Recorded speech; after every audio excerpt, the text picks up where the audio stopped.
Selama Samuel menjadi hamba Tuhan di Israel, dia adalah hamba Tuhan yang jujur, baik. Kemudian sampai masa ujung dari pelayanannya, dia adalah pribadi yang benar-benar berintegritas. Berintegritas itu artinya apa? Perkataan dan perbuatan sama.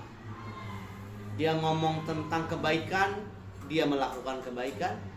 Dia ngomong tentang kejujuran, dia melakukan kejujuran. Dia ngomong tentang kekudusan, dia melakukan kekudusan. Dia ngomong tentang ketaatan, dia melakukan ketaatan. Artinya bahwa hidup kita itu harus selaras dengan apa yang kita bicarakan.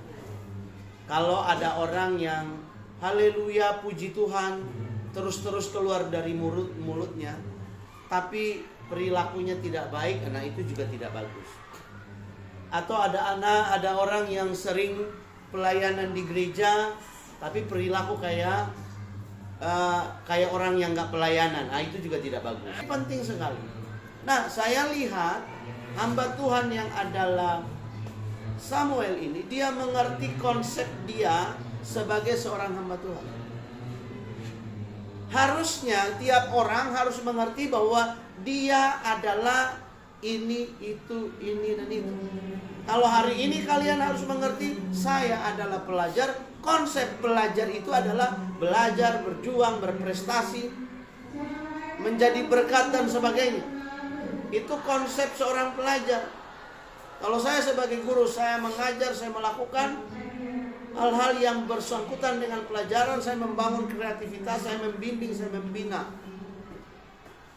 Itu konsep sebagai seorang guru.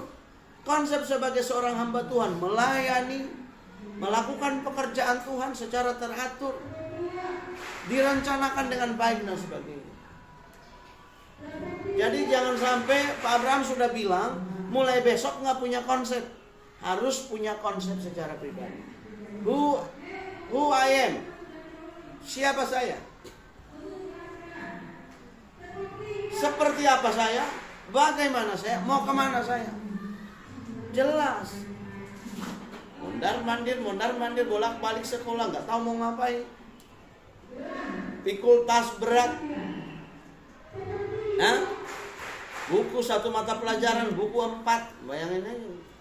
Tiap hari 4 mata pelajaran, 16 buku lu bawa.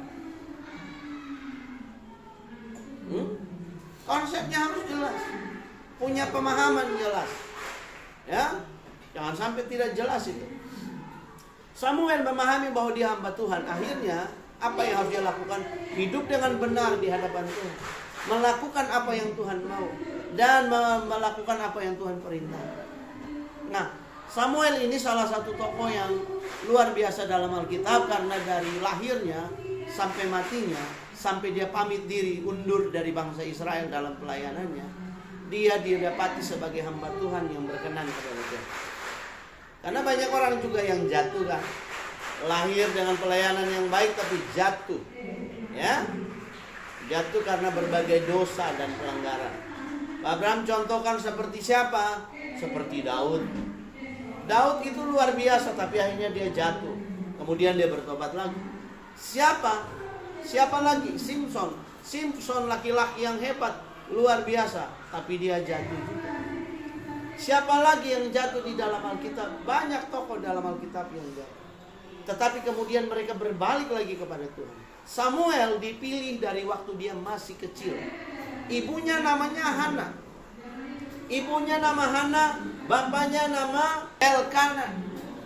Elkana memiliki 2 istri. Satu namanya Hana, satu namanya Penina. Penina ini punya anak, tapi Hana nggak punya anak. Karena Hana nggak punya anak, dia sering dibully sama Penina. Dasar lu perempuan mandul dan sebagainya. Lalu suatu saat mereka pergi ke Silo. Zamannya Elkana itu mereka harus bepergian ke Silo, tempat mereka harus berdoa. Nah di Silo Hana berdoa dengan hancur hati. Sangat hancur hati. Kemudian Tuhan datang dan menjawab dia, kamu akan punya anak. Tahun berikutnya Tuhan kasih dia anak namanya Samuel. Tapi sebelum dikasih Samuel, Hana berjanji sama Tuhan, Tuhan, kalau nanti kasih saya anak, anak ini akan selamanya, seumur hidupnya akan hidup melayani Tuhan. Kemudian setelah umur 3 tahun kalau tidak salah, Samuel dibawa ke bait Allah, tinggal di bait Allah, melayani mulai di situ dari waktu itu sampai masa tuanya. Bayangkan, karena janjinya Hana kepada Tuhan, maka digenapi janjinya. Maka kita harus tahu, hamba Tuhan dalam Alkitab yang dari kecilnya sudah melayani Tuhan namanya Samuel. Nah, pelajaran buat kita apa, anak SMP? Yang pertama, yang harus kamu pahami, bahwa hidup itu ada tantangan, persoalan ada. Banyak banget pilihan dalam hidup. Tetapi untuk berdiri teguh dengan iman dan konsep yang jelas, itu butuh pilihan yang baik. Kamu harus memilih dengan siapa kamu berteman, dengan siapa kamu harus melakukan sesuatu. Kamu harus memilih bagaimana kamu hidup. Ya, itu. Kamu harus memilih. Hari ini apakah kamu memilih Tuhan atau kamu memilih setan? Yakub punya 2 anak yang hebat. Satu namanya Lewi, satu namanya Simeon. Jadi Ruben, Simeon, Lewi. Anak pertama namanya Ruben, anak kedua namanya Simeon, anak ketiga namanya Lewi. Anak keempat namanya Yehuda. Mari kita lihat hebatnya anak-anak ini.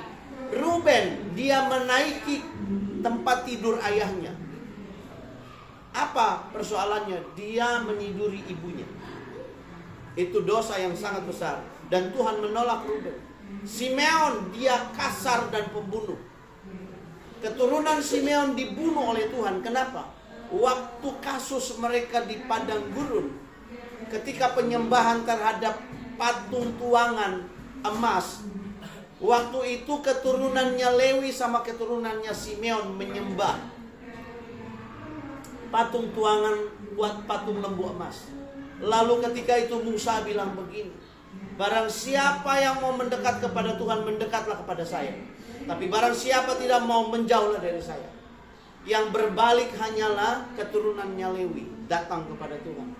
Keturunannya Simeon mati. Kenapa? Karena mereka tidak mau datang ke barisannya Tuhan. Tanah terbelah, keturunannya Simeon jatuh masuk ke dalam. Mati semua. Tuhan mengutuk keturunannya Simeon. Ternyata datang mendekat kepada Tuhan itu adalah hal yang baik. Kemudian keturunan yang keempat dari Yakub namanya Yehuda. Yehuda itu tidak masuk dalam hitungan. Yehuda itu, yang namanya Yehuda itu, dia meniduri dan mengawini anak mantunya. Tapi itu karena jebakan dari anak mantunya. Tapi kemudian hari keturunannya, Tuhan dari keturunannya itu, Tuhan memilih Daud. Dari Daud itulah lahir Yesus Kristus. Jadi ternyata mari lihat begini, apa yang kamu buat, apa yang kamu berikan kepada Tuhan, sangat berpengaruh kepada hidupmu. Kamu mau mendekat kepada Tuhan atau mau menjauh kepada Tuhan, itu akan sangat menentukan berkat atau kutuk yang datang dalam hidup. Kalau kamu memberi hidupmu mendekat kepada Tuhan, maka berkat akan mendekat kepada hidupmu. Kata Alkitab bilang begini, bahwa mendekatlah kepadaku. Nah, Allah bilang mendekatlah kepadaku. Diberkatilah orang yang mengandalkan Tuhan, terkutuklah orang yang mengandalkan dirinya sendiri. Ternyata Tuhan gak mau manusia itu berdiri atas keinginannya sendiri.